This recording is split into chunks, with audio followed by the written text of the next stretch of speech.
A verdade sobre os anjos. Capítulo 1. Os anjos e você. Uma visão panorâmica.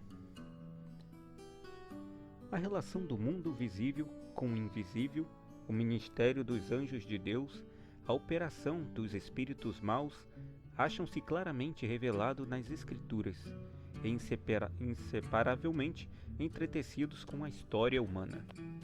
Antes da criação do homem, existiam anjos, pois quando os fundamentos da terra foram lançados, as estrelas da alva juntas alegremente cantavam e todos os filhos de Deus rejubilavam. Jó 38, verso 7. Os anjos são em sua natureza superiores aos homens. O salmista diz acerca do homem: pouco menor o fizeste do que os anjos, e de glória e de honra o coroaste. Salmo 8, verso 5. Estamos informados pelas Escrituras quanto ao número, poder e glória dos seres celestiais, sua relação com o governo de Deus e também com a obra da redenção. O Senhor tem estabelecido o seu trono nos céus e o seu reino domina sobre tudo. Salmo 103, verso 19. E diz o profeta: ouvi a voz de muitos anjos ao redor do trono. Apocalipse 5, verso 11. No salão de recepção do Rei dos Reis, assistem eles, como anjos seus, magníficos em poder, ministros seus, que executas o seu beneplácito, obedecendo a voz da sua palavra. Salmo 103, verso 20 e 21. Milhares de milhares e milhões de milhões eram os mensageiros celestiais vistos pelo profeta Daniel. O apóstolo Paulo declarou serem muitos milhares. Hebreus 12, verso 22. Como mensageiros de Deus, saem à semelhança dos relâmpagos. Tão deslumbrante a sua glória e tão rápido o seu voo. O anjo que apareceu no túmulo do Salvador e tinha um rosto como um relâmpago e a sua veste branca como a neve, fez com que os guardas, por medo dele, tremessem e ficassem como mortos. Mateus 28, verso 3 e 4. Quando Senaqueribe, o altivo assírio, injuriou a Deus e dele blasfemou, ameaçando Israel de destruição, sucedeu, pois, que naquela mesma noite saiu o anjo do Senhor e feriu no arraial dos assírios e 185 deles. 2 Reis 19, verso 35. Ali foram destruídos todos os varões valentes e os príncipes e os chefes do exército de Senaqueribe, e este tornou com vergonha de rosto a sua terra. 2 Crônicas 32, verso 21. Os anjos auxiliam os filhos de Deus. Os anjos são enviados em missões de misericórdia aos filhos de Deus.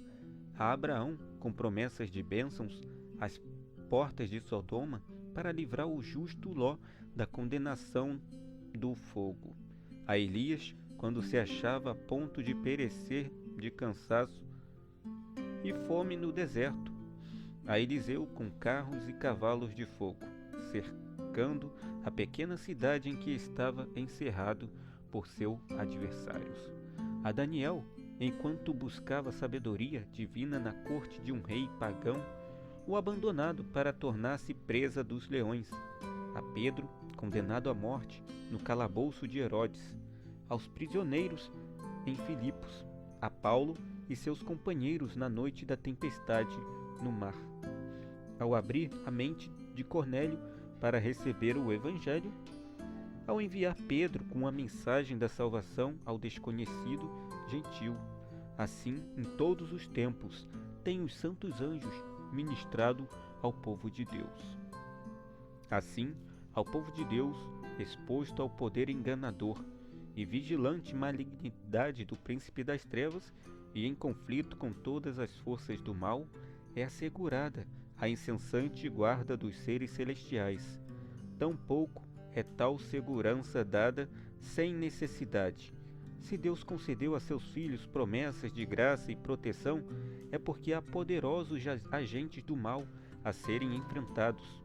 Agentes numerosos, decididos e incansáveis, de cuja malignidade e poder ninguém pode, sem perigo, achasse em ignorância ou inadvertência. Satanás e os anjos maus. Os espíritos maus, criados a princípio sem pecado, eram iguais em sua natureza, poder e glória, aos seres santos que ora são os mensageiros de Deus, mas caídos pelo pecado, acham-se coligados para a desonra de Deus e destruição dos homens, unidos com Satanás em sua rebelião e com ele expulsos do céu, têm através de todas as eras que se sucederam, cooperado com ele em sua luta contra a autoridade divina. Somos informados nas Escrituras acerca de sua confederação e governo, suas várias ordens, inteligência e astúcia, e de seus maus intuitos contra a paz e felicidade dos homens. Ninguém se acha em maior perigo da influência dos espíritos maus do que aqueles que, apesar dos testemunhos diretos e amplos das Escrituras, negam a existência e operação do diabo e seus anjos. Enquanto estivermos em ignorância no que respeita a seus ardis, têm eles vantagens quase inconcebíveis.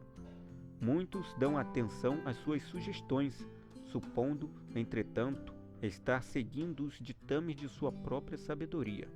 É por isso que, aproximando-nos do final do tempo, quando Satanás deverá trabalhar com o máximo poder para enganar e destruir, espalha ele por toda parte a crença de que não existe. É sua política ocultar-se a si mesmo e agir às escondidas. É porque se mascarou com consumada habilidade, que tão amplamente se faz a pergunta: existe realmente tal ser?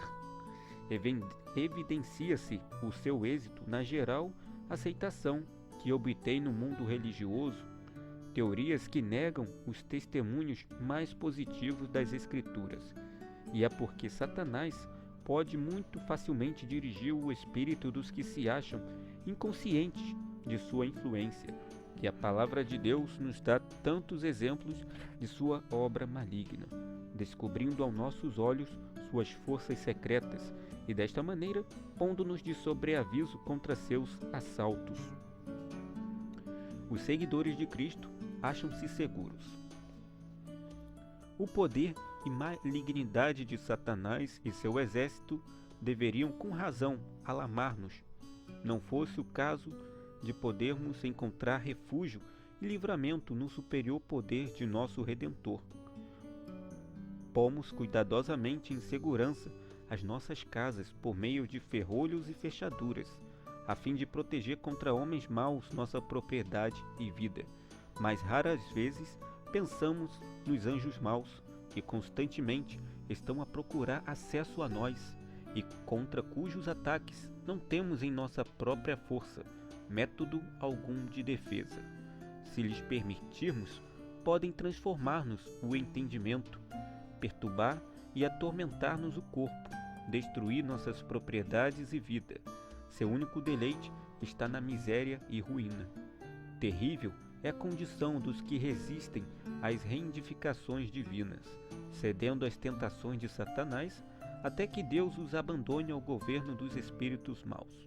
Mas os que seguem a Cristo estão sempre seguros sob sua proteção. Anjos magníficos em poder são enviados do céu para protegê-los. O maligno não pode romper a guarda que Deus pôs em redor de seu povo. E esse foi o nosso primeiro capítulo. Agradeço a você que acompanhou essa leitura, esse estudo até aqui. Teremos agora, no próximo vídeo, teremos o próximo capítulo, o capítulo 2, que temos como título O Ministério Atual dos Anjos. Aguardo você no próximo vídeo. Um grande abraço, fica com Deus.